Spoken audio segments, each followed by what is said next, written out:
Finally আমরা ফিরে এলাম হায়দ্রাবাদে, আমার স্বপ্নের শহর আর এবং আমার বাড়ি। তা বলে এই নয় যে আমি গ্রামটা পছন্দ করি না, আমার ওখানকার মানুষগুলো খুব একটা পছন্দ নয়। সে যাই হোক, এই গল্পগুলো নাহলে পরেই হবে, তবে কিছু কথা আছে যেগুলো না বললেই নয়।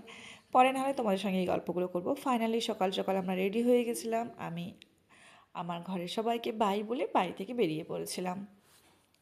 আচ্ছা বলো তো, গ্রামের এই সুন্দর প্রকৃতি, এত সুন্দর একটা মনোরঞ্জন প্রকৃতি কার বা না আসতে ইচ্ছে করে বলো?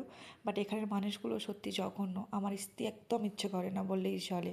তবে আমি আসি মাত্র 4টে লোকের জন্যে। সেটা হলো আমার আব্বা, আমার দাদা, আমার বড় ভাবি আর আমার মমতাজ। এই মানুষগুলো যদি এই গ্রামে না থাকতো আমি পাও রাখতাম না, বিলিভ মি গাইস। সে বলতে গেলে অনেক কথা, পরে না হলে সব কথা জানাবো তোমাদের। সো একটু বলে রাখি, আমার একটা আগের পেজ ছিল যেটা অনেক ফলোয়ারও বানিয়েছিলাম, বাট কোনো মতে সেটা আমি এক্সিস্ট করতে পারছি না। তার যারা আমার ভিউয়ার্স, প্লিজ আমার এই পেজটা ফলো করে নিও। সো যেটা বলছিলাম, আমাদের ট্রেনটা অন দ্য টাইমে ছিল অ্যান্ড অন দ্য টাইমে ছেড়েও দিয়েছিল। আর আব্বুকে আমরা একটু মিথ্যে কথা বলেছিলাম এবারে আসার সময়, নাহলে ও কাঁদবে। ওকে বলেছিলাম ওর নানি ওরা পেছনের ডাব্বায় উঠেছে, যারা আমাদের সঙ্গে হায়দ্রাবাদে গিয়ে মিট করবে।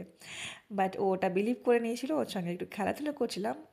উড়িষ্যা থেকে ওর নারীকে কিন্তু একটুও খোঁজেনি, কারণ ওর একটা ক্যাট উঠেছিল যার সঙ্গে খেলতে খেলতে ও পুরো হায়দ্রাবাদ পর্যন্ত চলে এসেছে। একবারও জিজ্ঞাসা করেনি যে নানি কোথায়, আর আমাদের আর একবারও মিথ্যে কথা বলতে হয়নি যে নানি পেছনের ডাব্বায় আছে।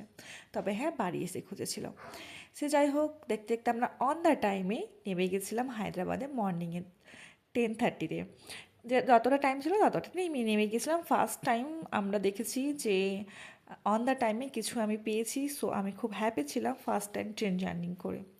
ফাইনালি আমরা রওনা দিয়েছি আমার বাড়ির দিকে, আমার স্বপ্নের শহরে পৌঁছে গেছি। চলো দেখা হবে আবার, টাটা বাবাই, আল্লাহ হাফেজ, সবাই ভালো থেকো।